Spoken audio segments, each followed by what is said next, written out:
¿Qué tal, queridos amigos?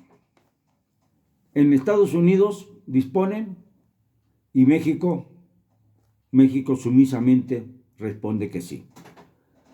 No le importa a los Estados Unidos nuestra soberanía. Por eso, un juez cualquiera le puede pedir al presidente de los Estados Unidos, Joe Biden, que restituya el programa migratorio del señor Trump. Quédate en México, como si pudieran disponer de la soberanía y del territorio de nuestro país a su entera disposición, a su antojo. Y el presidente López Obrador, que tanto se muestra afín a las políticas sudamericanas y centroamericanas contrarias a los Estados Unidos, cuando se trata de una orden directa de la Casa Blanca, la asume con una sumisión verdaderamente vergonzosa. Y dijo que, desde luego, él aceptaría que se instalara el programa Quédate en México y que procuraría darle mano de obra, servicios, trabajo a los indocumentados que se quedan en la franja fronteriza, como aquellos de Tijuana, que alguna vez dijeron que ya habían formado la pequeña Honduras, Honduritas, y que incluso ya habían dialogado con el entonces presidente Trump para pedir que esa franja del territorio ya no fuera mexicana, sino se reconociera como territorio hondureño. A este grado llegaron los migrantes. Obviamente, pues esto no prosperó, ni espero que prospere, pero evidentemente con el plan Quédate en México, pues se va a llenar la frontera de migrantes. Y yo no sé exactamente cuál sea la situación económica, política, social y turbulenta de las ciudades que acojan a estos personajes que vienen desde Centroamérica y de más atrás incluso, para tratar de llegar a la frontera de México con los Estados Unidos. Es un programa que evidencia la soberbia de los Estados Unidos para utilizar a lo que ellos llaman muchas veces con desdén y que tanto nos duele, el patio trasero, su patio trasero, en donde pueden incluso instalar basureros nucleares viendo a la frontera para que México pueda ser afectado, pero nunca los estadounidenses. O bien instalar, como en Ciudad Juárez, grandes ladrilleras inmensas, pero que contaminan únicamente por los vientos al lado mexicano y nunca al lado estadounidense. Lo viví, lo he visto con mis propios ojos, allá en Ciudad Juárez. Y en toda la frontera hay casos iguales de vergonzosa sumisión que el presidente López Obrador no parece estar dispuesto a superar, al contrario. Vean ustedes, por ejemplo, estaba yo recordando la cantidad de elogios que le dedicó el señor López Obrador a Trump cuando estuvo en los Estados Unidos en julio de 2020. Dijo nada menos: gracias, presidente Trump, por su respeto, por los equipos médicos que nos ha mandado para COVID-19, por su ayuda en el sector energético. Y luego además dijo que nunca nos ha faltado usted al respeto. Fíjense nada más lo que dijo, cuando en la campaña electoral del señor Trump no dejó de sobajar a los mexicanos, de identificarlos como criminales, como delincuentes, como drogadictos, como traficantes. Nunca nos ha faltado usted el respeto. Fallaron, dijo él, quienes veían en esta convivencia entre usted y yo un posible enfrentamiento. Así lo dijo, cuando en su libro, en aquel famoso libro que circuló poco, pero que se leyó en los Estados Unidos, Oye, Trump, así con esa insolencia, López Obrador le dedicaba frases tan terribles como: yo pondré en su momento en su lugar a Donald Trump. Pues su lugar para el señor López Obrador fue nada menos que elevar al altar a Donald Trump y convertirse para Donald Trump en un hombre maravilloso. Así se lo dijo Donald a Andrés. Y nosotros viviendo en las incongruencias absolutas. Y lamentablemente también dijo el presidente López Obrador que siempre Trump había respetado nuestra soberanía, ¿sí? Imponiéndote el Quédate en México, disponiendo así del territorio mexicano como su patio trasero. Ahí que se queden los indocumentados. Ya veremos si después le cedemos también una parte de nuestro territorio para que funden sus pequeñas nacioncitas o sus remedos de naciones colonizando el territorio nacional. Esto es francamente ofensivo y no puede explicarse más que con el dolor que tenemos los mexicanos por no contar con un presidente que sea capaz, por lo menos, de defender sus propias ideas, las ideas que le hicieron convertirse en un candidato de izquierda, opositor, lo suficientemente viable y fuerte como para ganar las elecciones en 2018, y con amplio margen además. Pero sin olvidar que de los mexicanos que pudieron votar por él, 3 de cada 4 no lo hicieron por el señor López Obrador. Solamente votaron la tercera parte de los mexicanos por López Obrador, es decir, 3 de cada 3, 1, no de cada 4, perdón. De cada 3 mexicanos, 1 votó por López Obrador. Me refiero a los mexicanos en edad de votar, claro, porque entre los jóvenes de menos de 18 años seguramente hubiera alcanzado menos votación por el clima que había en el 2018. Esto se lo digo amablemente, sin afán de ofender a nadie, mostrando además que las encuestas que muestran un alto índice de popularidad para el presidente todavía no pueden estar en la línea de la certidumbre. Han fallado lamentablemente. Yo diría que grotescamente. Porque, por ejemplo, se va incendiando el país poco a poco.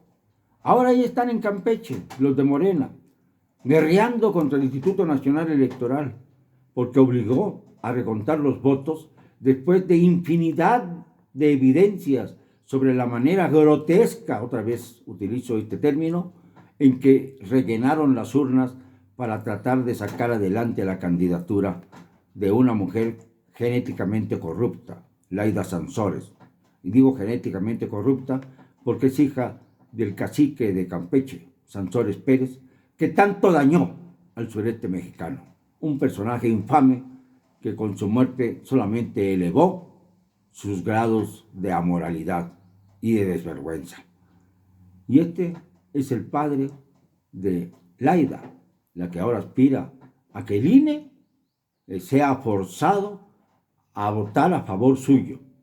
Es claro que va a ser muy difícil que Laida Sansores se salga con la suya, porque en la votación que se reconoció hasta el momento, pues prácticamente todos tenían una franja de votación similar. 139,000 votos contra 135, 130,000. Estaban terciando todos. Y esto pues obligó, claro, a que el INE revisara las anomalías y viera que eran suficientemente contundentes como, 1, anular la elección y 2, recontar los votos. Eligieron recontar los votos para ahorrarse todo el capital que se tendría que invertir en una nueva elección en Campeche.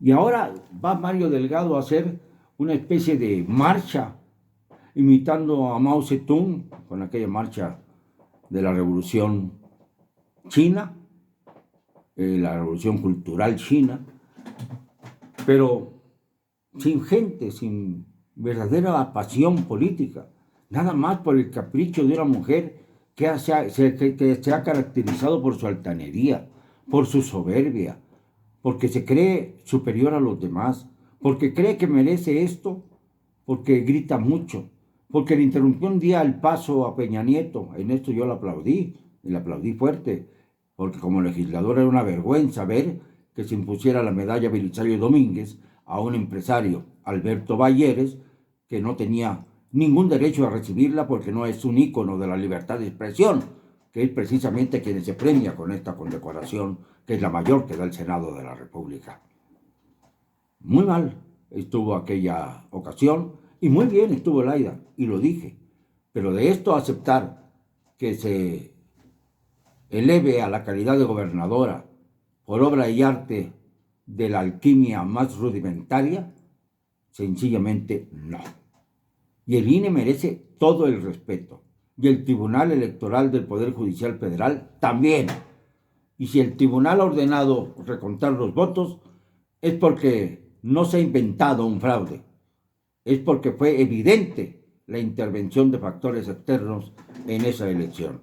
Y Morena, que es un partido político, en lugar de estar haciendo mitotes en Campeche, debiera estar preocupado por las consecuencias naturales de las catástrofes que ha vivido nuestro país en los últimos días. ¿Dónde estaba el presidente durante el paso de Grace por Veracruz, por ejemplo? Estaba fuera de onda, en otro lado.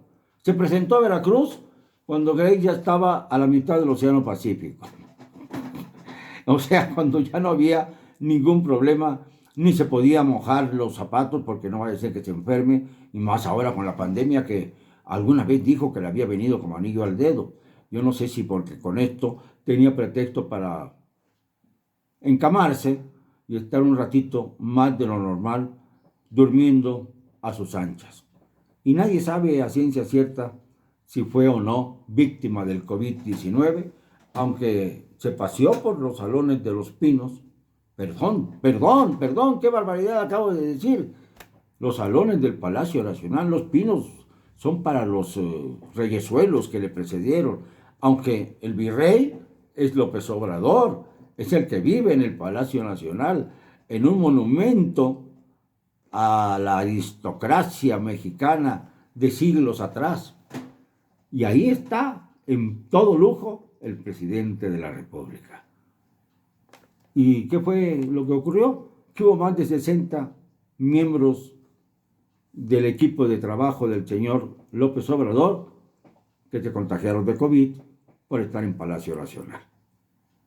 Estas son las cosas que duelen y molestan, porque no se puede prever hasta dónde va a llegar el cinismo de López Obrador. Se incendia una plataforma de Pemex frente a las costas de Campeche y se incendia Campeche por las cuestiones políticas hacia el interior del Estado. ¿Esto es lo que busca López Obrador? O bien, que haga obras faraónicas como la de Dos Bocas, la refinería en su entidad, en Tabasco, en las que invierte ya un sobrecosto del 150%. Y lo mismo ha pasado con el aeropuerto y con el famoso Tren Maya, que le ha dado una buena cantidad de dinero a López Obrador en calidad de plusvalía, porque sus terrenos están pegaditos al trazado del Tren Maya, como están pegaditos a los terrenos del otro gran inversor de la Cuarta Transformación, el siniestro sujeto Alfonso Romo Garza, que se ha hecho de los terrenos aledaños al Tren Maya, en donde se puede captar, gracias a que en Yucatán, en el sureste de Yucatán, siempre se encuentra agua excavando,